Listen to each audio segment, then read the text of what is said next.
Welcome to Voice of the Voiceless, Speak Your Truth. I want to start this podcast again with acknowledging the traditional custodians of the land on which we are recording, the Maiwan Bullock clans of the Bunurong tribe, sovereign and first people of the Karim area. Welcome to Voice of the Voiceless, Speak Your Truth. This podcast I'm going to be talking with Melissa Hughes, who is the owner of the Australian Natural Nanny Network. Melissa is passionate about all things children, especially in the field of empowering them to be healthy, tuned in, empowered, and switched on little beings. Melissa's background in teaching early childhood and natural learning has led her to uncover what it is that children need for their own journey and evolution. Her own spiritual path has equipped her with insight on what is to be truly happy, healthy, and in alignment with your heart's passion, which is what allows us the capacity to provide the children in our lives with the keys to access their inner wisdom and develop tools necessary for becoming the master creators of their journey. The Australian Natural Nanny Network was birthed as a space for nannies and families on this path to find one another and work together in the common goal of empowering children. So today, Melissa and I are just going to have a chat about what holistic parenting is and childcare and what this looks like. So welcome, Melissa. Hi, Emily. Thank you so much for having me. I'm really excited about our chat today. So we can dive into all things holistic parenting, or whatever we end up talking about, really, and maybe a little bit about the network and what it's about. Thank you for that introduction. That was awesome. Beautiful. You wrote it. I know, but it sounded beautiful coming from you.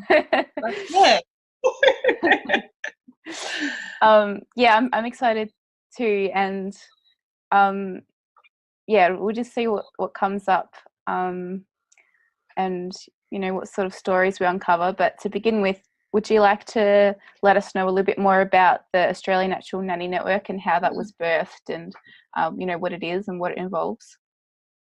Yes. So I might start a little bit with my journey. So I've been working as a nanny for quite a number of years, probably about 15 years all up. I did a little bit of a teaching career somewhere in there for a few years and came back again to nannying, because that's the space where I feel I have more freedom and flexibility to apply a more holistic approach and a more heart-centered approach to working with children. So as a nanny, I would go out, whenever I was out in public with children, people would often think that I was their mother, and so that we would start chatting. And when they realised I was their nanny, they would want my number. So that was happening quite a lot. So I realised something's going on here, where people are wanting what I'm doing. And so I started asking people why, and they said that it was the way that I was with the children. So I'm already, or have always kind of had a more natural, gentle, holistic approach in the way I am with children. But my own personal journey of self-development and having stepped onto the spiritual path a few years ago has, I think, deepened my capacity for working with children in that way and holding the space, being able to hold the space for them and respond to them and kind of get out of their way so they can do what they need to do, because we, as adults, we can get in the way quite a lot of what they need to do and experience and explore. So yeah, that's kind of been my journey, and that's what led me to create the network. So basically that allowed me to then see the need, because I've worked for agencies myself as a nanny, and there's so many agencies out there, especially in Melbourne and Sydney. There's just heaps. It's so easy to get a nanny like that through an agency if you're in Melbourne or Sydney. But I saw that there was a need. Not everyone wants to go down that avenue because it is a little bit impersonal and it is a little bit mainstream. So I wanted to create a space where people who have this particular approach to how they live and how they raise their children or work with children to find like-minded people so they can have a more nourishing experience. So for me, when I work with people who share these values as a nanny, I get deeper satisfaction in what I'm doing because I can just be myself and do what I do, what I naturally do, and what I continue to be able to access more and more within myself for the children. And families can have that sort of peace of mind and heart that they're working with a nanny who share that way as well, who aren't going to, holistic parenting is such a broad term, but who aren't, you know, a nanny who's not going to give them a chocolate bar or send them to their room or put them in the corner for naughty behaviour or lose their cool because they've been triggered. So people who are doing that inner work where they're able to hold the space and notice when you're being triggered yourself, because it does happen. It's probably something it's important to be honest about, you know, as a parent and as a nanny. Like, children trigger us because life triggers us. The things that are not dealt with within us will get triggered, and particularly when we're around children, because a lot of those things within us that need to be resolved are from childhood. So of course children trigger it. So nannies who are on that journey of self-development, who are able to recognise when they're triggered within themselves and have the tools of what to do in that situation, opposed to, you know, even as a teacher, you know, the way I would see teachers react when they're triggered in the classroom or out, you know, the sport field or whatever. So that's a huge part of what's important, I feel. I mean, sometimes I guess it is good for kids to see that we're human as well. So it's okay to make mistakes at the same time. It's not about being perfect either, because making mistakes is good because they see that we're still human and we're still figuring out our way. But then it's, I think, what we do with that afterwards, you know, how we follow up. Yeah, so like if you react or respond, and kids will learn as well how to react to situations by watching, you know, their primary caregiver or caregivers as well. So yeah, exactly. Really the people that they spend day out with. Yeah, for sure. So fast forward on from this point. Yeah. Yeah. No, it was beautiful. I like that description. Thank you. So from here, you decided to start up the Australian Natural Nanny Network.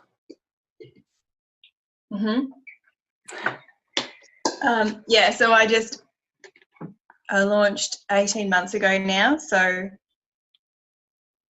yeah, so I decided to just jump in and do it, get the website built, and just start to offer the service. So basically, people who join get matched with a nanny or matched with their family, as well as they've got access to the community and the network. So that includes my support along the way. So nannies have my support, families who maybe it's their first time having a nanny, they're not sure what to expect, as well as, because a lot of people also who join are looking for things like a nanny share situation. So there's the opportunity to network within the Australian Natural Nanny Network. So part of my vision behind it is there's a pool of people that are coming together as a community, and whatever needs people need to create for their children is possible through the community because of the network capabilities. So sometimes that's just hiring a private nanny to come to their house.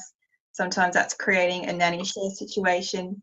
Sometimes I've actually had inquiries of people who want and more of an educator type role, so nannies who have a little bit of a background in teaching or early childhood in that sense. So, and to network with other parents or other nannies as well. So something I've noticed being a nanny in families and having siblings with children myself is everyone's kind of doing it on their own. In society, we've gotten a little bit disconnected from community and tribe and having each other's backs and helping each other out. So I think that's changing now slowly, but that's part of my vision behind this network and this community is it's creating that space. So although it's online, there is potential as well for that physical community as we continue to expand to have that community as well in your area. Yeah, that's beautiful. Yeah, that's something that we're missing in our culture. We don't really have a village anymore, you know, to help raise the children. It's we have to do it all on our own, and that produces a whole lot of other challenges and extra stress and things like that. So I love that you've incorporated that in your vision as well, to build that community. And especially with this, you know, if you're taking this path of parenting or nannying, it can be particularly isolating because you could feel like a minority, I guess, in the going through mainstream nanny agencies or trying to connect with other parents in your area who, you know, not everyone has the same approach. Yeah. Yeah, I agree. It's important. And I'm curious as well. I mean, I've been curious for some time. But I mean, for me, the path of looking at parenting, I guess, more holistically and understanding the needs of a child, like emotionally and mentally. And this path also led me to aware parenting and other things, which I love as well. But the motivation that I got for this was obviously my child, you know, the love I have for my child, and I want to do my best. But I'm curious, like from your perspective as a nanny, you know, I'm just amazed by your story because I just can't understand how someone would have that great awareness, you know, as a nanny to get to that point. Can you explain to us a little bit about how that happened?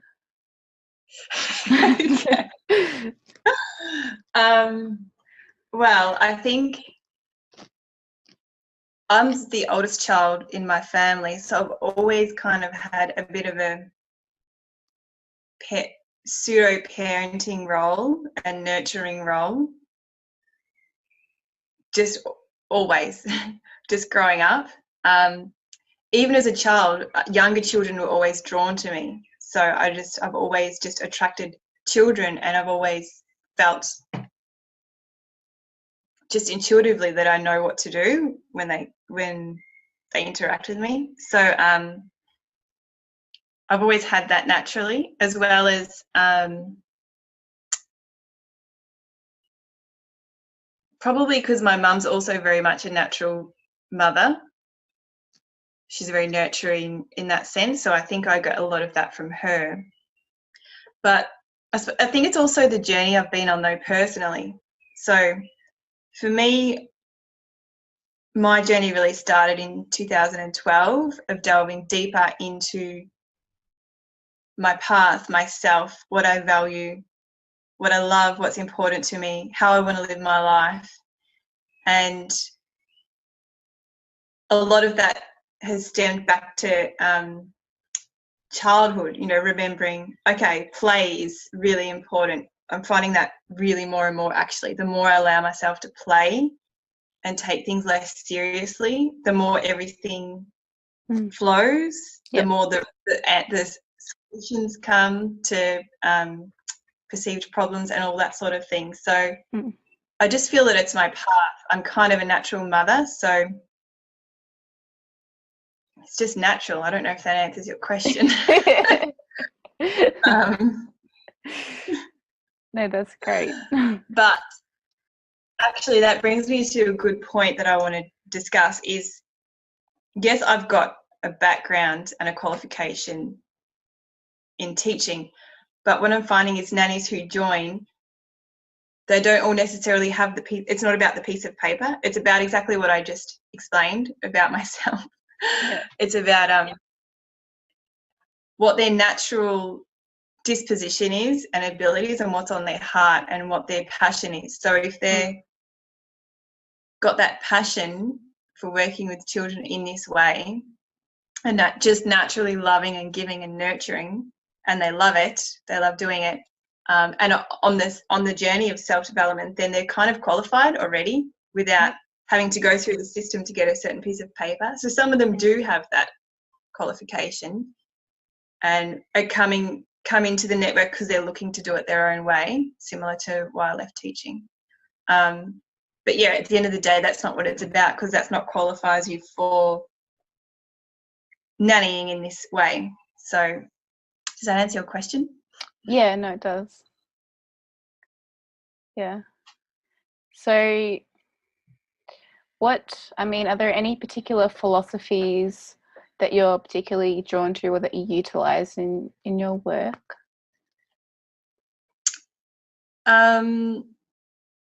Really, actually, I probably apply, listening to our instincts and intuition, I feel like is the main thing.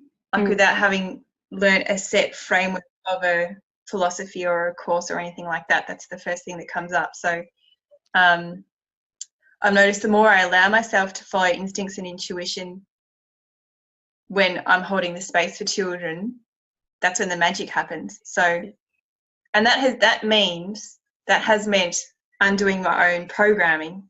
So it's like being too scared to have mess. Mess is okay. Not like what's the worst that's going to happen if there's mess? We just clean it up at the end. So that was one of the things that I used to have is, a baby who's self-weaning and learning to handle food and play with food in that phase where they're not really eating it yet. They're just kind of exploring it and playing. That makes a lot of mess. That used to freak me out, where now I'm okay with it. Yeah.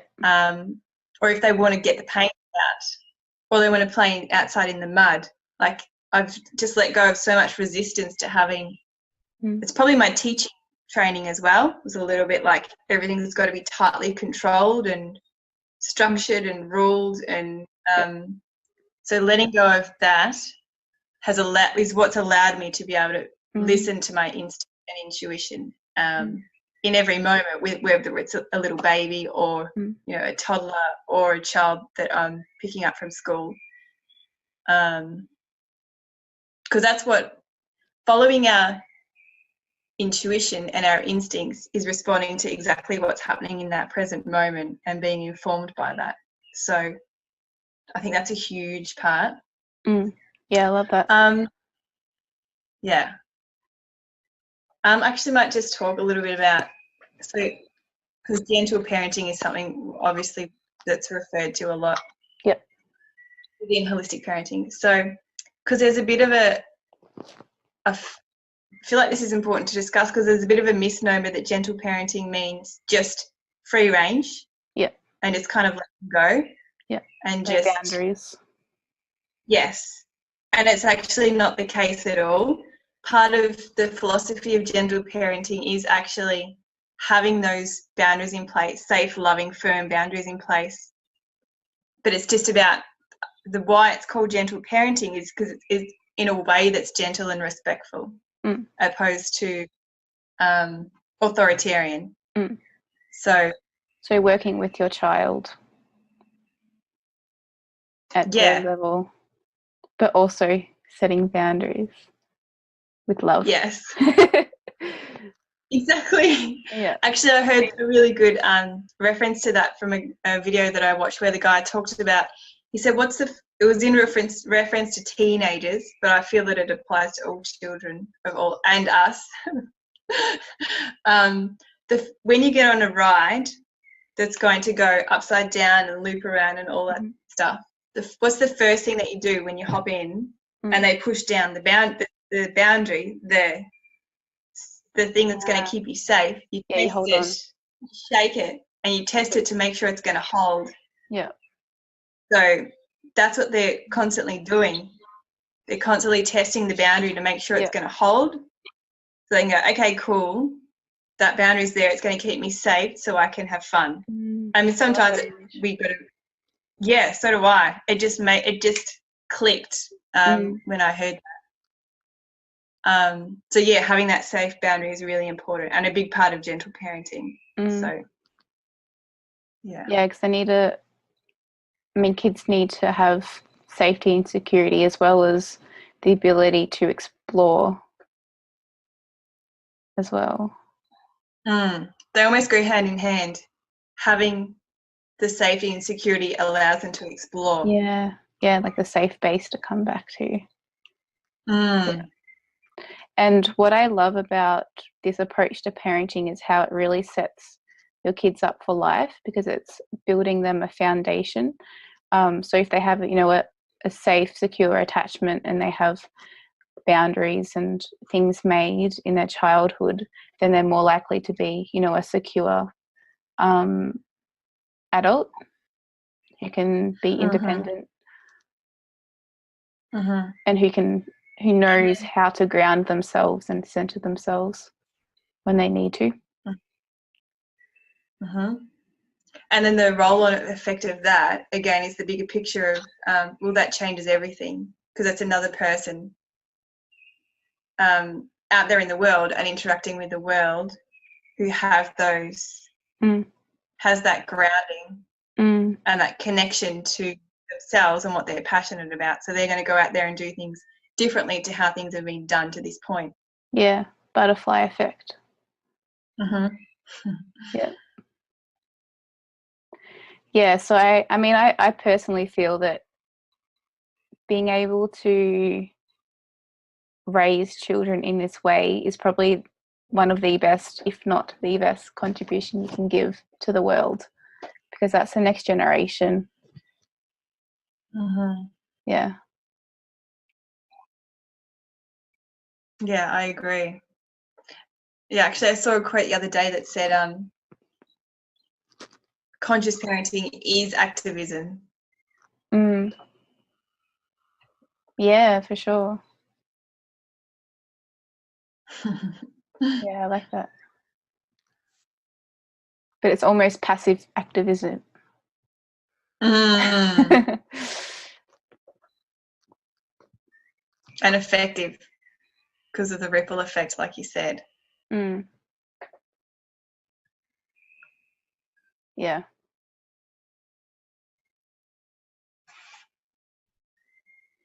So what are some of your top values? Did I just catch you off the spot? Or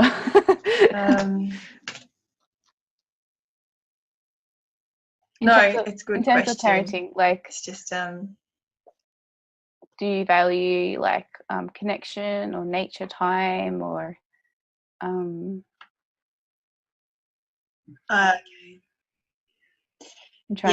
definitely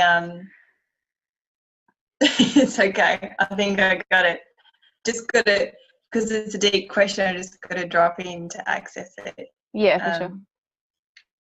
I think one of the things I value when I'm with the children is actually connection, because there's a few reasons why. One reason is because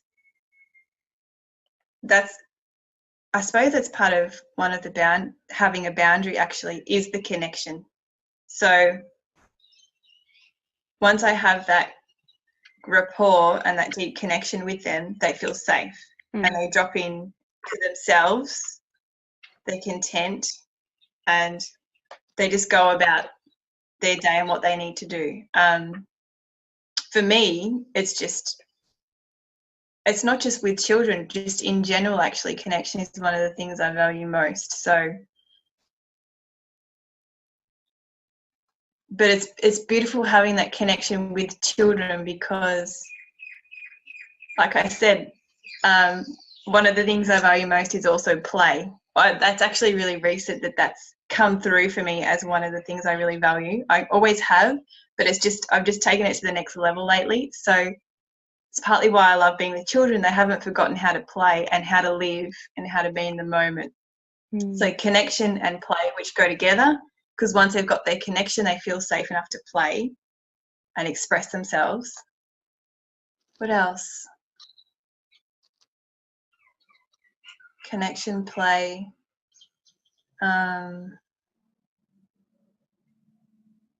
Just being able to hold the space for them. So I don't really go in with a list of this is the things we're going to do today. You know, we're going to learn this and make that and do that. It's more come in, connect with them, kind of get a reading on where they're at and what they need that day, because every day is different, just like it is with us, and then go from there. So sometimes that does mean going outside. On Friday, I had a family of 3 kids, I think, in the afternoon, because their parents went out to an event, and they were outside playing with the hose, and they just wanted to strip off and run around with the water. So that's what they needed in that moment. It was a hot afternoon. In the past, it would have been, oh, no, we can't do that. But like I said, the more I've let go of how things are supposed to be and what's okay, that's when the magic unfolds. And they had a beautiful afternoon, and then they settled really well at night because they'd done exactly what they needed to do. Do you have going with the flow, actually. Yeah. Do you ever have moments where, I mean, before you've had that awareness of, you know, pause and step back and think, oh no, it's okay. If you say, oh no, we can't do that now, and then the child asks why, and then you can't think of a reason, like a good reason. And then you wonder, okay, why? Like, why is it not okay to do this? Is it just because I can't control the situation, or? Yeah, I definitely used to have that, the control thing a lot, because there's that, it can become a power struggle, because that's kind of the program I downloaded from my childhood. So I did have that running for a little while, where you can engage in a power struggle, and certainly in the classroom, it's a little bit rife in the classroom, that dynamic. Yes, I have been in that situation. Trying to think how I've handled it. Just, it depends on the age of the child as well. Sometimes you can, it's not even always necessary to explain why, depending on the age. Sometimes you can guide them into doing something else, which they're happy to do. So it's more something that happens with older children. So actually, do you know, like I said, when I started to let go of needing to be in control and follow the script, and this is what's allowed to happen, and that's what's not allowed to happen, it's actually the children who have pushed me to that, like led me to that in a way. So it's like I actually learn from them when I'm in the company as much as they're learning from me. So we're all learning from each other in the space. And what started to happen was, when they would ask why, I'd stop and reflect. That's a good question. There is no reason why. Let's do that. Yeah. Do you know what I mean? Yeah. I like that. Or if there's a legitimate reason, then I just explain. And sometimes it does mean, depending on the relationship I have with the child, how long I've worked with them, the kind of day they're having, sometimes even you can be in your most pure loving state, holding the space, compassionate with what they're experiencing, and they still need to tantrum or whatever, or have just released some emotion. So sometimes it does mean just allowing that, what they need to do as well. So sometimes they need those boundaries so that they can have the opportunity to release the emotion. Is that what you're saying? Yes, exactly. Yeah, I find that if my daughter's like, you know, she's just like changing from one activity to another like really fast, or is really like, you know, up and down and not very stable, then I'll just set a boundary, and then it's like you know, all the emotion comes out. Like, yes, that's what you needed, honey. Okay, now we can do this. Yeah, exactly. Yeah, I like so that. I've also learned to be okay with that emotion, which I didn't used to be as well. So because I've learned to be okay with my emotion Yeah. more and more, it's allowed me to be okay with the emotion of the child that I'm with and Yeah. what they're Mm. rather than try to put it like, you know, here's a toy, here's a food, here's a cuddle, stop, just stop, you know, which is kind of, I used to be more that way inclined. Yeah. Yeah, like So it's stop, definitely, distract. You don't want to feel that. Yeah. mm-hmm. I went through that phase too. So the And personal journey really does inform. Sorry, you go. getting to that point of being able to be okay with the feelings as well, like giving yourself permission to let go of, you know, any feelings that come up for you. Like for me, it was like stress mainly that came up for me. Like it was really stressful. And then realizing that it's okay and that, you know, the child, or for me, it was my daughter, actually feels better after they release those emotions. And they're able to, you know, be stronger because their body's, I guess, you know, unleashed or unblocked or whatever it needs to, and it can go on to the next stage. There's more space available. Yeah. Yeah. Yeah. So I think having that underlying understanding as well is really helpful to be able to let go of that, you know, need to control. Yeah. Yeah, and it really is like that personal journey as a parent or caregiver really does inform the ability to do that because there's a reflection. Yeah, and you also have to be aware of what you're passing on, because if you're reacting in a way that you're like stressed or triggered and you keep on doing the same patterns, distracting the child or whatever that is, then they're going to learn that pattern. So you may as well just change it now so that they don't need to pass it on. Yep. Yeah. Well. And then undo it later. And then they have to undo it later, which is what we're doing. We're undoing our patterns. Yeah. And we're still going to pass on patterns that we're not even aware of.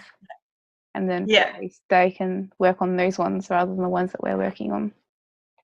Exactly. Yeah. They'll have more capacity to work on what they need to because we've lessened the workload. For sure.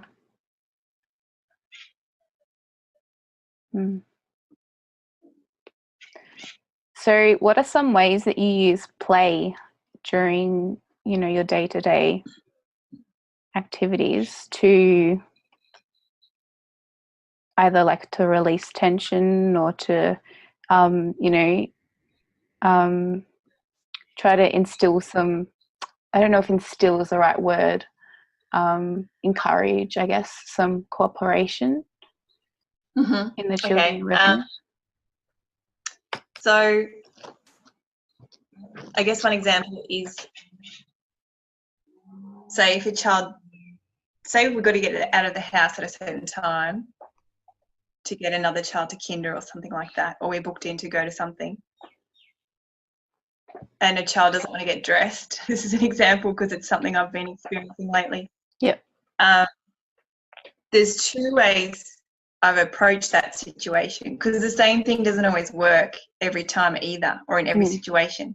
Yep. Because every time they're in a different space, there might be another meltdown or tantrum, but it's not the same as the one last time. It's still different. So one way that sometimes works is turning it into a play, into a game, where it's like, you know, this is my shop and I've got, you know, this is my clothing store and you're welcome to my clothing store. What would you like to wear? What would you like to purchase? So it's like they're buying the clothes and then they're happy to put them on. So it's literally just coming up with a game in the moment, which can come from knowing the child and what they're interested in and what they love to do as well. So that's one way I've encouraged them to get dressed. So it's not about me trying to get him to do something that he doesn't want to do, which is where the power play can come in. And you just don't get anywhere. Yep. So stepping out of that and turning it into a game in some way, so like that. Or like one day I just had to decide, okay, he just needed to cry and cry, you know, and I was present with him, but I had 2 other children to still get ready and care for and feed breakfast and all that sort of thing. So I just packed a lunchbox with his breakfast in it, and I went, you know what, it's okay if we're late today. So that's the other approach. Yeah. Just you take away that pressure to get them out the door, which is what they're feeling, which is what sometimes what they're reacting to. So take the pressure away. It doesn't matter if we're late today. And then it was all right to get dressed and leave. Have breakfast in the car. Yeah. So that's not play. That's just another. I just thought of that as another way I approached it. Yeah, cool. Yeah, so interesting. I had a few things come up for me when you were talking. So one is I realized that one of the games that I play when I'm trying to get my daughter dressed and she's resistant is I'll just put her clothes on like stupid places, like I'll put her pants on her head or a sock on her hand, or you know, just silly things like that, so that she laughs and then she'll be like, no, that's not it, you put it here, and then, you know, she'll get dressed. I like the it's like, oh, okay. Yeah, so that's a fun one. And or I'll just say something silly like, oh, if you don't get dressed then I'm going to bite your nose, or, you know, just like silly things like that you're obviously not going to do but makes them laugh. Another thing is if she does need a boundary, like just to release the feelings, then I would probably just set like a firm boundary, like in a loving way, like, oh, I need you to get dressed right now, and then and I won't let you leave the house until you're dressed, or whatever that is, and then I just allow the space for her to have those emotions. And another thing that came up for me about feeling rushed is, and I think this is related to her birth as well, that I've noticed, and I've heard some other people say that the way that children are birthed almost imprints, I guess, some sort of behaviour and like how they react to situations. So for her, she was induced, and I think as a result of that, whenever she feels pressured into things, she resists so much, like she just pushes back a lot. So if she doesn't want to do something, there's no like encouraging her to help her build resistance and or whatever that is that she might need in that moment. She just pushes back so much. So I guess that's another thing that I have to be aware of too, that I don't want to push her too much, because that'll just put her off whatever it is completely. That's just individual to her. Yeah, that makes so much sense. I've heard that as well, the imprinting of the birth. I feel like that's so important to have that awareness. That's awesome that you realize that. Yeah, something that has been obvious for a few years now. And I also, like, sometimes I watch other kids who can be easily encouraged to try something, and I'm like, why does that child do that? And then I realized, oh, okay, like this is obviously her, but I think this is where it's come from. That makes sense. Yeah. So yeah, I love play in that, and I love the spontaneity of it and how you can be really creative with it as well, and how it can also be a stress relief for the caregiver as well. Yes, actually that was something came up when you were talking. The making them laugh, it breaks their state. Yeah. And sometimes enough to break them out of the loop they're kind of stuck on. Sometimes it doesn't. Sometimes they just need to go through the cycle and through the emotion. But sometimes it just breaks them out of it, so then you can move forward. Yeah, for sure. Yeah, rather than getting onto that loop as well. Yeah, and then you're both stuck in that in a power struggle, aren't you? Yeah. Exactly. And then you end up Yeah. probably like yelling or whatever it is. Yeah, because there's nothing else to do if you're in that space. Mm. The solution doesn't come when you're in that space. Mm. Yeah. And also another helpful thing that I've learnt through aware parenting is that when a child has lots of emotions, like when they're like really feeling the emotions and having, you know, what we call like a tantrum or a meltdown, actually talking to them or trying to reason with them isn't helpful at that point, because all of their energy is focused on one point of their brain where they can't comprehend, you know, any reasoning or language. Yeah, the or anything like that. higher order thinking offline. Yeah. Yeah. So they really just need to feel those feelings and let go of it, and then they can come back to that space. Yeah. I find it's almost like the washing machine's going and it has to go through the spin cycle before it can come back. Yeah. Yeah. Yeah. Yeah, like there's so much chaos in that part that they can't, like there's no clarity. And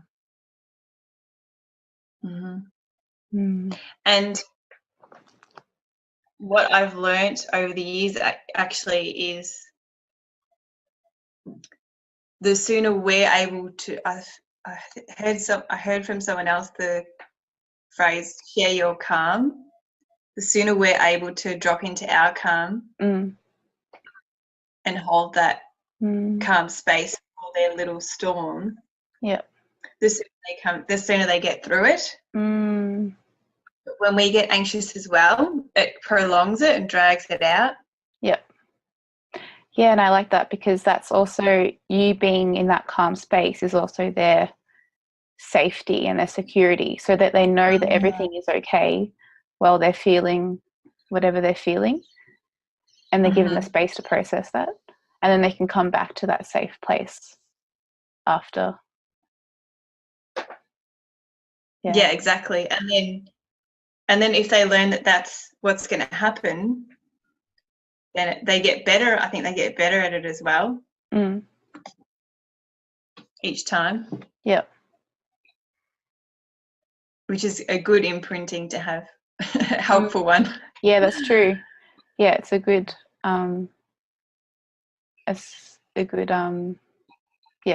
imprint. I can't think of a better word, so I'm just going to use the same one. Oh, good. I think what I was trying to say is like a foundation, I guess, like a, you know, to build upon. If you have a strong foundation, then like a house has a strong foundation, it's not going to, you know, move or sway or anything. It knows where it's centered. Yep, I like that.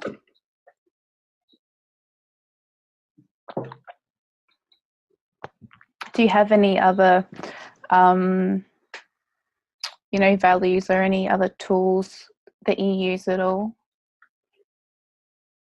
To share. I think we might have covered everything at this point.